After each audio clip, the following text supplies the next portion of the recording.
Hello, my name's Andrew, and today we're doing a comparison between Vivo Barefoot's two best waterproof hiking boots, the Trekker FG and the Trekker Textile. So it is absolutely disgusting in Rochester, New York right now. It's been raining and muddy for the past 2 weeks, and these two boots are what I've been using to keep myself motivated to go outside for hikes and honestly just like walking to the grocery store. But both of these boots do have pros and cons, so yeah, let's just start with the Trekker FG. Looking at the toe box, it's definitely got a lot of room, but it does get a little bit pointy towards the front, which is one of the things that I don't like about this boot.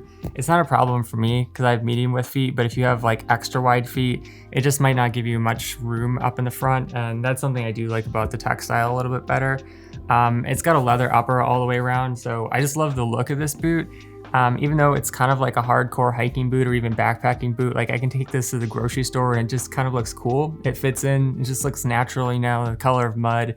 And I left it dirty just to show you, but it doesn't get, you know, as filthy as other boots because it kind of just blends into the chocolate brown upper, which I love. The laces are really nice on this. They really hold in place, both because of the grommets and because they've got this kind of like DNA hexagonal type of texture to them that holds really well. There's nothing that feels like, I don't feel the laces or anything on the top of the boot. It's really comfortable there.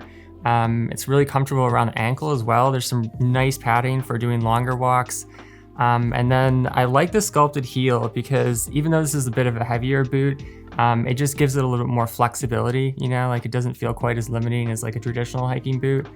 And then one other thing I don't like about it is that there's this transition here where you've got like this padding, but then it transitions to like kind of an unpadded area. And I feel like if I don't wear a thicker pair of socks, sometimes I get a little bit of pressure here. It's not a big deal because as you can see, it's fairly wide in the heel, especially when you get down to here and then up there as well. But yeah, just something to note. In terms of the sole, it's the FG original sole. This one's really versatile for firm ground like it suggests with the name. It's got some good flexibility, especially for such a thick boot. There's really not that much limitation. And I think leather, even though it's tough, like you can hear that it's a bit thicker, it is a softer leather that has some nice flexibility to it. So yeah, I mean, it's not a super agile boot. You're not gonna be trail running in these, but they feel fine, you know, for going out for a casual walk, especially when it's disgusting like this. If it's like regular weather where, you know, it's not rainy and it's not muddy, then I would go with something lighter, like maybe the Primus Trail Knit, which I really like. But yeah, in terms of the tread, it's also great for going on concrete and pavement and just like walking into stores because the lugs are a little closer together, so you don't really feel them as much. There's still a lot of ground feel. Like you can see that when you press into the boot, like you're gonna feel rocks and gravel and stuff like that. So yeah, overall I really like it. It's been completely waterproof. I took these out this morning, which is why I did clean them up just a tiny bit, but yeah, that's why they're all muddy. The mud was going up to like here. You can see it's even splattered up to the top of the boot. So it was absolutely disgusting. And it just gives you motivation to go out when you have kind of like outdoor armor, you know, and your feet aren't getting soaking wet. And yeah, I don't know, when I came back, my feet were just bone dry, which is really nice. My pants were a little bit wet, but my feet were dry. All right, so looking at the Trekker Textile, it's a really similar boot, very similar design. It's got the padding up top. It's got the notch in the back. It's also waterproof, but it's a vegan option. So if you don't want to buy a leather boot, this would be a really good pick. It's got some nice toe protection in the front as well, which is an added feature that the original Trekker doesn't have. But the leather is still pretty tough. And then they use a different kind of lace lock. I do really like these like fabric-based lace locks because they're a little bit lighter for one. They're a little bit more flexible. And not that you really feel it in the other boot, but it's always nice to have a little bit more minimal lace holds. And again, you've got the hexagonal or DNA, I don't know what you would call it, type laces that hold really well, as well as the lace locks.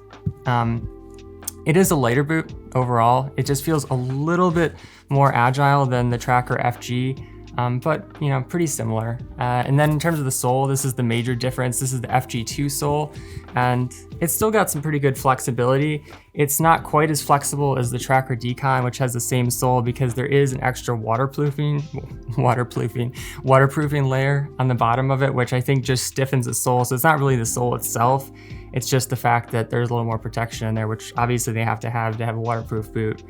But in terms of the difference between this and the FG1, there's actually better ground feel in this than the original FG. And it's really good for going up and down steep, slippery hills because the tread is a little bit farther apart and they're a little bit deeper as well. So it grips into soft terrain really well. But because they're flatter, you can also go on roads.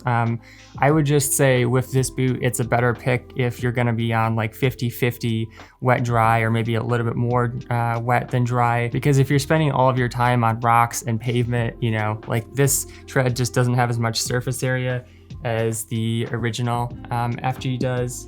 And then I guess one last difference between them, I just don't notice quite as much pinching. I think it's a little bit more flexible material than the leather on the ankle. So I did like the ankle a little bit better on a textile. And then it also has a slightly wider toe box. It is, again, a little bit pointy here. I wish Vivo would improve this slightly, like if we just added a little bit of extra width here to both boots, really. But yeah, if you have wider feet, the textile might be a slightly better pick. Oh, and then one last thing, both boots have a gusseted tongue, which is really nice, that goes all the way up here. And it's the same thing for the Tracker FG. The gusset ends about right here as well. So you can literally get into a stream, you know, that's like this deep. But yeah, you can see in my original Tracker FG review that I was literally wading in mud up to my ankles and my feet were still completely dry. So yeah, that's a comparison between the Vivo Barefoot Tracker FG and textile. But if you want to support the channel, you can use the code FOLTSY10 for 10% off Vivo Barefoot. Browse and filter more products on my website, barefootwear.org, or watch my zero drop transition video to learn more about barefooting. Finally, if you have a question about the Vivo Barefoot Tracker FG or textile, or about barefoot shoes in general, let me know in the comments. Thanks for watching. Catch you next time. Peace.